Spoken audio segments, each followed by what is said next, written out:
घर आए तो देखा उनकी बहन बहुत व्याकुल थी। सभी भाई खाना खाने। करवा चौथ व्रत कथा। करवा चौथ की कथा। करवा चौथ की कहानी बहुत समय पहले की बात है। एक साहूकार के 7 बेटे और उनकी एक बहन करवा थी। सभी सातों भाई अपनी बहन से बहुत प्यार करते थे, यहाँ तक कि वे पहले उसे खाना खिलाते और बाद में स्वयं खाते थे। एक बार उनकी बहन ससुराल से मायके आई हुई थी। शाम को भाई जब अपना व्यापार व्यवसाय बंद कर घर आए तो देखा उनकी बहन बहुत व्याकुल थी। सभी भाई खाना खाने बैठे और अपनी बहन से भी खाने का आग्रह करने लगे, लेकिन बहन ने बताया कि उसका आज करवा चौथ का निर्जला व्रत है और वे खाना सिर्फ चंद्रमा को देखकर उसे अर्घ देकर ही खा सकती है। चूंकि चंद्रमा अभी तक नहीं निकला है, इसलिए वे भूख प्यास से व्याकुल हो उठी है।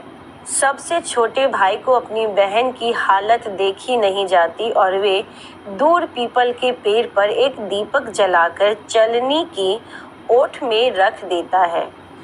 दूर से देखने पर वे ऐसा प्रतीत होता है कि जैसे चतुर्थी का चांद उदित हो रहा हो।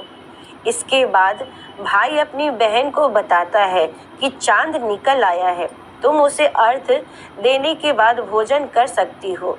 बहन खुशी के मारे सीढ़ियों पर चढ़कर चांद को देखती है, उसे अर्घ देकर खाना खाने बैठती है। वे पहला टुकड़ा मुंह में डालती है तो उसे छींक आ जाती है और दूसरा टुकड़ा डालती है तो उसमें बाल निकल आता है और जैसे ही तीसरा टुकड़ा मुंह में डालने की कोशिश करती है तो उसके पति का मृत्यु का समाचार उसे मिलता है और वे बौखला जाती है। उसकी भाभी उसे सच्चाई से अवगत कराती है कि उसके साथ ऐसा क्यों हुआ। करवा चौथ का व्रत गलत तरीके से तोड़ने के कारण देवता उससे नाराज हो गए हैं और उन्होंने ऐसा किया है। सच्चाई जानने के बाद करवा निश्चय करती है कि वे अपने पति का अंतिम संस्कार नहीं होने देगी और अपने अस्तित्व से उन्हें पुनर्जीवन दिलाकर रहेगी। वे पूरे 1 साल तक अपने पति के शव के पास बैठी रहती है, उसकी देखभाल करती है। उसके ऊपर उगने वाली सुईनुमा घास को वे एकत्रित करती जाती है। 1 साल बाद फिर करवा चौथ का दिन आता है। उसकी सभी भाभियां करवा चौथ का व्रत रखती है।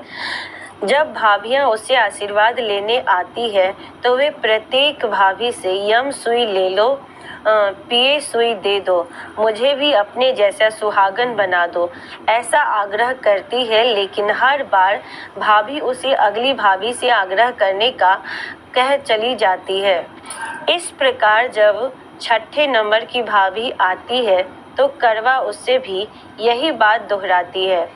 ये भाभी उसे बताती है कि चूंकि सबसे छोटे भाई की वजह से उसका व्रत टूटा था, अतः उसकी पत्नी में ही शक्ति है कि वे तुम्हारे पति को दोबारा जीवित कर सकती है। इसीलिए जब वे आए तो तुम उसे पकड़ लेना और जब तक वे तुम्हारे पति को जिंदा न कर दे उसे नहीं छोड़ना। ऐसा कहकर वे चली जाती है। सबसे अंत में छोटी भाभी आती है। करवा उनसे भी सुहागिन बनने का आग्रह करती है, लेकिन वे टाल मटोल करने लगती है। इसे देखकर करवा उन्हें जोर से पकड़ लेती है और अपने सुहाग को जिंदा करने के लिए कहती है।